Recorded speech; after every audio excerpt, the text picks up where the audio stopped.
Just because a product is going viral on the internet, it doesn't mean it's all it's cracked up to be. So it's time for a round of Buzz or Bust. And Dr. Batra is going to give us a scoop on our first product. Well, the first product making the rounds is something called Color Match Foundation. And any of you who have seen this, it looks like magic, right? When you put it on, it starts out white and it's meant to match any skin tone. So you start it out like this, and the thought is that as you rub it in, it's going to sense your color and then gradually match to your color.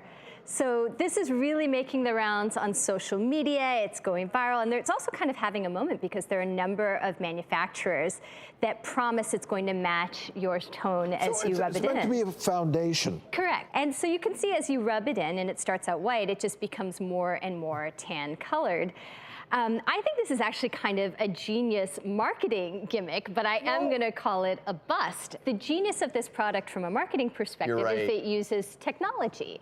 And so what it is it's microencapsulated pigments. It often has titanium dioxide, different types of iron oxides, which can be red and yellow and black, and they're meant to create a tan color. But usually what they're going for is that kind of medium tan that matches a lot of people, but might not work for you if you're really fair or really dark. So if it matched your skin tone, great, and a little bit of sun protection in there, right? Yeah, well, the titanium dioxide will be a sun protection. It's a mineral block, and then they often will put a little mica in so that it scatters light and you get a little bit more of that airbrushed look.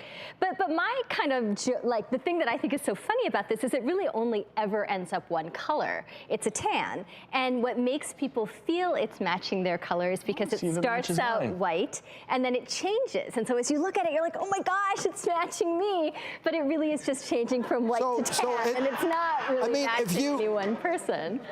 So it may match, but not for everybody. Correct, yeah. Okay. So the gimmick aspect of this is the fact that you put it on white and then it gradually evolves. But what you're doing is you're breaking up those microencapsulated pigment particles, and so creating the actual color. But it ends up being the same color no matter what.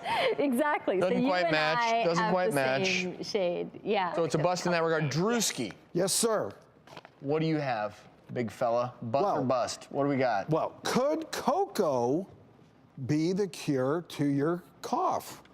Well, I don't know. I've had a cough lately, according to the headlines tell me it's so. About a new study, it just might be. So this is a study that came out of England, found that a compound in cocoa works better at suppressing a cough than anti-cough medications. So the way that they theorized would work, that it coats those nerve endings, somehow adheres to the nerves that get irritated to make you cough, so it suppresses the cough. Yeah, but what was so interesting about this study was it was published in the British Medical Journal, and they were actually just trying to see if any over-the-counter cough medicines worked. They were trying to find the data, and the ingredient in one of these was something called cocoa-derived demulcent, and it's basically a coating agent derived from cocoa, but the headline read, "Cocoa is great for your cough." So people started eating chocolate, and they're really kind of not understanding it's a kind of derivative or a part of the cocoa that's being used in this context. So the headline was totally misleading. Correct, yes. On that note, this is a bust. But I do think it highlights something which I've always found interesting, which is there are so many products on the market as a cough remedy, and so many of them, quite frankly, when you study them, are worthless. It's unfortunate, but true. But hey, what I like, tea, little hot, warm, I'll say warm, a little warm tea with a little honey in it. Yeah. Can't go wrong with that. And for me, because I can't have this segment be such a bust, this is a buzz.